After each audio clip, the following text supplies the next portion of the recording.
नमस्कार दर्शक बंधु, आपण मानकु उत्कल दिवसर हार्दिक अभिनंदन एवं आम चैनल को सुस्वागत। आज आपण मानक पई नै आसीछु एक भिन्न स्वादर कविता।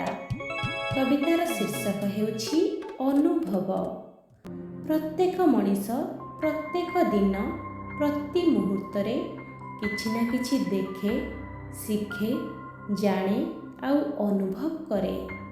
आउ केतेबेले अनुभवर रोमांचकता कहानी गप कविता माध्यम रे सुने। किंतु से अनुभव कौन, से अनुभव कौन मिलिबो? दुई व्यक्तिंक अनुभव कौन समान होई पारे? अनुभव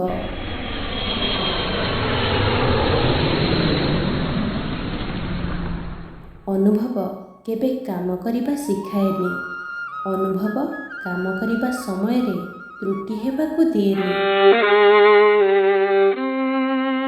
अनुभव सफलतार शिखर रे पहुंचाएनी। अनुभव चला पथरे झुंटिबाकु दिएनी। अनुभव काहा उपरे भारी न होई पारे, किंतु अनुभव केबे हल्का होई पारेनी। जदि जीवन गोटे गुड़ी ताहले अनुभव तार डोर। जीवन जदि गोटे डंगा ताहले अनुभव तार कात। जीवन जदि युद्ध ताहले अनुभव तार अस्त्र।